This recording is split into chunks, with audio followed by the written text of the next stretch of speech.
안녕하십니까 여러분. 앤디솔 반도체 공학입니다. 이번 시간은 지난 시간에 도대체 어떤 종류의 커런트가 흐른지 세 개에 대해서 어떤 종류의 커런트가 흐른지 디퓨전 커런트가 흐른지 드리프트 커런트가 흐른지 한번 맞춰보라고 한번 질문을 던지고 있습니다. 한번 풀어보셨습니까? 이퀴블럼 상태에서 이렇게 됩니다. 그런데 이제 1번 같은 경우에는 페르미 레벨이 한쪽은 컨덕션 밴드 근처에 있고 한쪽은 컨덕션 밴드에 굉장히 멀리 떨어져 있습니다. 제가 요 페르미 레벨이 이제 전자를 발견할 수 있는 확률 0.5라고 그랬고 요거를 중심으로 해서 이렇게 한번 분포를 한번 페르미 디락 분포를 한번 그려보라고 했습니다. 자, 이렇게 그리면요. 여기는 농도가 굉장히 차지하는 면적이 넓죠. 그렇죠? 여기는 차지하는 면적이 굉장히 작죠. 전자가 굉장히 많이 있다는 뜻이고 여기는 전자가 적다는 얘기예요. 그러면은 고농도에서 저농도로 이제 자연스럽게 확산 전류, 디퓨전 커런트가 흐른다는 얘기입니다. 여기 같은 경우는 디퓨전 커런트가 흐르고요. 자, 여기는 볼까요? 여기는 드리프트 커런트가 흐릅니다. 여기는 에너지 준위가 굉장히 전자 에너지 준위가 높죠. 여기는 에너지 준위가 낮죠. 그러면서 전자 같은 경우 있으면 이렇게 됩니다. 엘렉트릭 필드는 이렇게 생겼을 겁니다. 그래서 전자 같은 경우 일로 가고 홀 같은 경우는 이제 이렇게 가는 겁니다. 홀은 이제 엘렉트릭 필드와 같은 방향. 왜냐면은 여기에 플러스 전압이 걸려 있을 거고 여기 이제 그라운드 마치 마이너스 전압이 걸린 것처럼 이렇게 되기 때문에 전자는 플러스 쪽으로 달려가고요.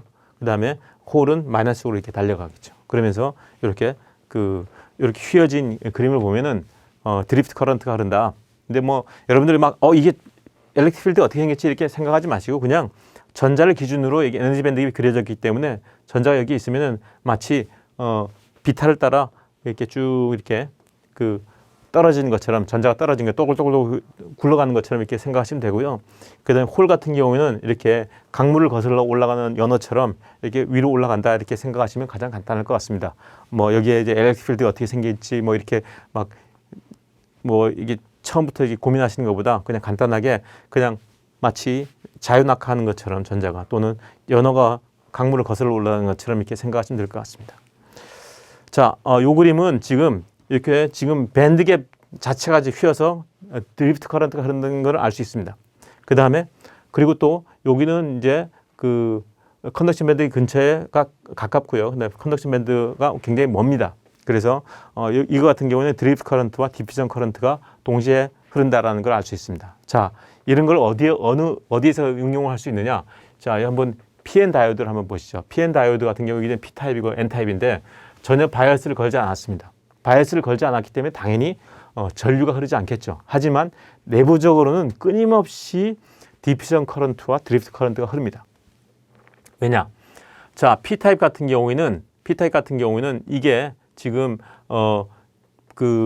여기에 이제 억셉터 레벨에 있겠죠. 근데 300도 K를 기준으로 한 겁니다. 예를 들어 300도 K도 되고 400도 K도 되겠지만 300도 K 같은 경우에 여기 밸런스 밴드에 있는 전자들이 여기 억셉터 레벨도 올라갔지만 서멀리 익사이티드 그러니까 300도 K의 열 에너지를 받아서 아주 극소수 한 10의 10승계 정도, 10의 10승계 정도가 여기 위로 올라갑니다. 이렇게 위로 올라갑니다. 컨덕션 밴드. 그런데 여기 있는 거 말고 여기 이 근처 그러니까 여기 디플리션 영역 근처에 딱 되면 여기 지금 바로 여러분들 아까 말씀드린 이런 드리프트 커런트가 이렇게 존재하는 거죠. 그렇죠? 드리프트 커런트 여기 밴드 디플리션이 드리프트 커런트 엘렉트릭 필드가 형성되어 있기 때문에 만나자마자 그냥 떨어질 수밖에 없습니다. 드리프트 커런트를 이제 유기하는 거죠. 그래서 어느 일정량의 아주 서멀리 익사이트된 아주 극소수의 전자들만 요 근처에서 이제 드리프트 커런트를 형성하게 되고요. 그다음에 여기는 이제 N타입 도핑이 되기 때문에 어마어마하게 많은 전자들이 존재하는데 상대적으로 여기 P타입을 보면은 여기는 거의 그냥 물바닥이나 마찬가지죠. 그냥 거의 전자의 농도는 거의 굉장히 적게 되는 거죠. 그래서 전자의 농도가 높고 전자의 농도가 낮기 때문에 내가 확산 전류가 자연적으로 일어날 수밖에 없습니다. 하지만 여기 이제 배리어가 자연적으로 PN 정션이 되면은 배리어가 생기게 됩니다. 배리어를 생기게 되는데 그 배리어를 넘을 수 있는 아주 극소수의 전자들. 확률적으로 쭉 이렇게 페르미 디락 분포를 그리면은 여기는 주로 많을 거고 여기는 굉장히 작을 겁니다. 근데 하지만 이 배리어를 넘는 그런 에너지를 가진 전자들만 이렇게 확산 전류가 일어나겠죠. 그러면서 서로 드리프트 커런트와 디퓨전 커런트가 서로 상쇄돼서 전체적으로는 전류가 흐르지 않는 겁니다.